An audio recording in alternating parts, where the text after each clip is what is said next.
Hi everyone, I hope you liked my September challenge of me not watching TV for an entire month. Now it's time for my October challenge, which includes me deleting all my social media apps off my phone. So let's get to it.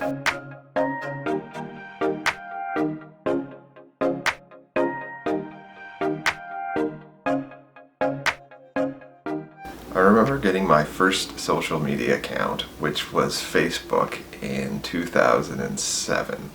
And since that time, I don't think I've gone more than a few days without checking Facebook on my computer or my phone. It's something I would do almost every day.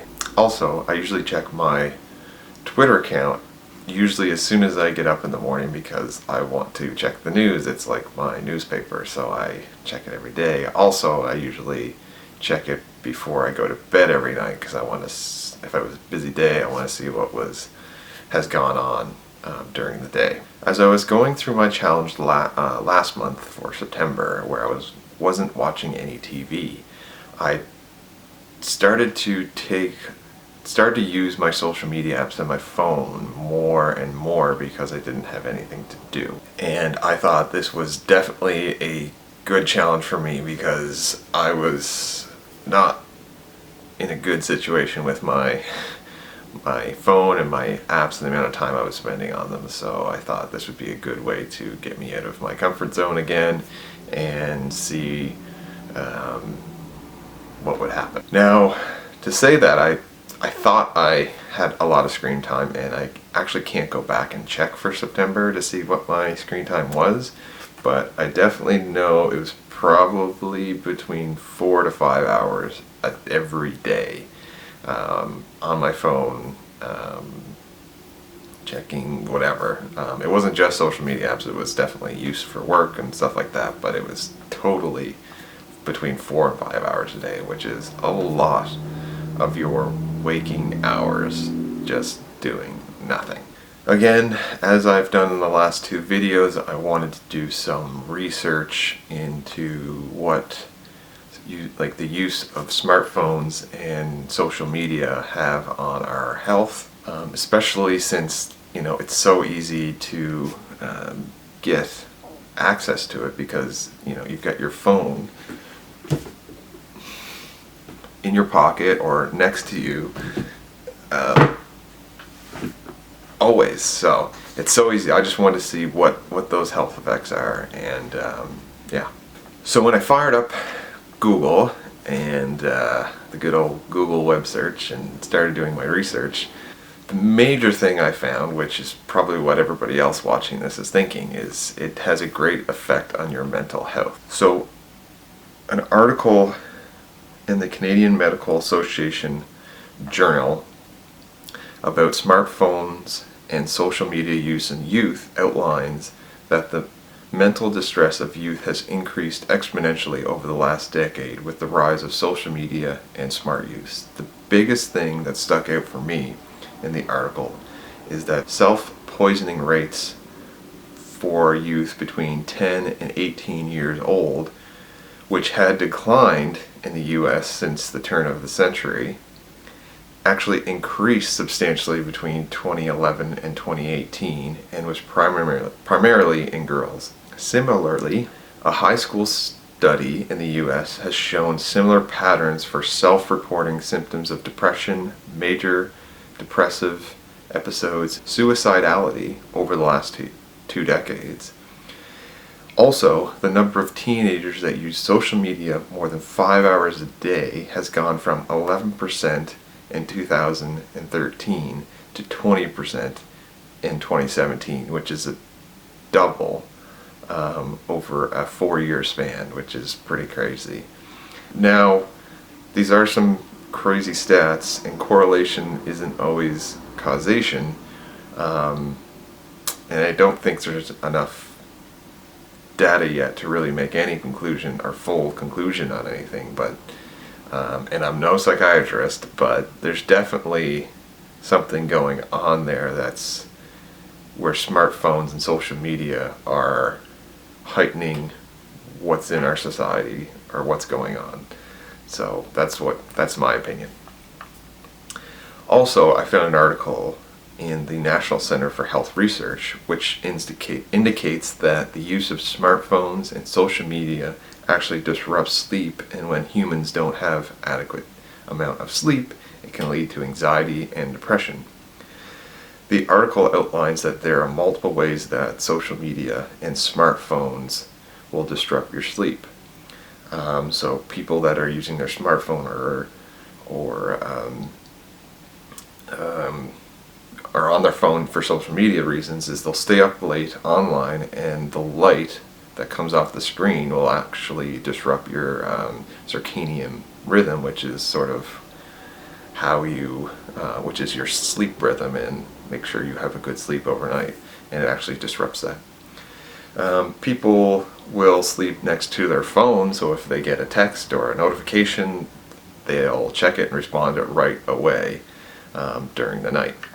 They'll use their phone at night because they feel like they're going to miss out on stuff, because, I mean, with social media, things happen very quickly, and if you miss it, you might miss it if you sleep. And you know, this is the FOMO, or fear of missing out, that the kids are calling it these days. And then there's also an expectation that your peers would actually expect you to be available anytime, anywhere kind of thing, because you have your smartphone right there. Now, those are some pretty crazy things, but they're also pretty simple things that you can fix by simply just not having your phone with you when you are going to bed. But there's a lot more to it than that, I'm sure. And for myself, I find that, you know, social media and smartphones, they don't really affect my mental state. I've never really had any, or I've never noticed any side effects. Maybe I'm completely oblivious of it, but I know it definitely affects my sleep. So, and it's probably the screen light, I don't know, or just getting my brain going when I'm thinking about the stuff that I'm seeing on my phone before I go to bed when I use my phone. So now, with all that research done and sort of getting a background of stuff that's causing issues in health and stuff, let's get to my challenge. So my challenge was to delete all of my social media apps off of my phone and not access them by any means from any computer or TV or whatever. I couldn't access my social media accounts, but I was still able to use my smartphone because I need it for work, so I still had that, but I just deleted everything off my phone so I couldn't access it. I wasn't really nervous about this one, but I definitely knew I was going to probably miss out on my news stuff from Twitter, because Twitter's really great for getting news and getting updates right away, but that's the only thing I was kind of like, I'm going to miss that. The other stuff was not that big of a deal, I thought, for myself, as it's, you know, just sort of a pastime thing. But yeah. So for the first little bit of the month, it was really interesting because I would definitely try, just instinctively pick up my cell phone and try to go where the apps used to be, which was really interesting, I thought, because it was so ingrained of what I was doing. It was instinctive to just do it, and I didn't even think about it. That's how much I was using it. But that didn't really last that long, and eventually I just stopped doing that. So the first month went pretty well. I just did other things instead of being on my phone. My screen time started to go down, and it was good. But then by the end of the month, my screen time started to go back up again. And I think the only reason that happened is I really got into Google News and started reading a lot more articles, which I started to do before bed, which was not good. I think that also wasn't a good thing because again, I think the light from the light or just the sort of thinking about what I'm reading just got me out of my sort of routine to go to sleep. And I definitely saw some effects of that as my screen time started to go up because I was reading news articles. But when I did have a lower screen time and I wasn't reading stuff on my phone before bed, I definitely saw some good effects and was able to get to sleep. It was easier to get to sleep. So, you know, overall this wasn't that bad. I think the biggest thing that sort of came out of this was definitely understanding my screen time, which is a cool thing that I know iPhones, my iPhone does it, I'm not sure. I'm sure other new phones do that too. It was really, now, like, I use it all the time now to check to see how much time I'm actually spending on my phone, which is a good barometer because, you know, you've got your typical use of the actual phone as a phone, and then you've got your use of everything else that's on that phone that may not be required because you don't need to actually use it for that. The other thing I sort of took away from this, and that's sort of what happened at the end of the month there, is that even though I didn't have my social media app stuff, I still found something to use before bed. And I think moving forward, I've just got to try not to pick up my phone before I go to bed. Bring it to me because I use it as an alarm, but just don't pick it up when I'm in bed and do something else. And since this challenge has happened, because it's December now, I'm to use it sometimes and sometimes I don't. If I really know I need to get to bed, I just set my alarm, put it down, and try to roll over and try to use other techniques to get to sleep and sort of like my meditation and stuff like that.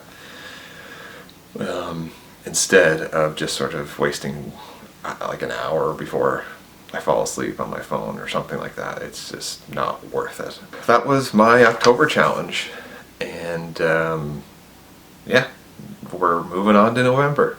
I really enjoyed this challenge. It's essentially, I'm going to eat my daily recommended serving amounts of fruits and vegetables.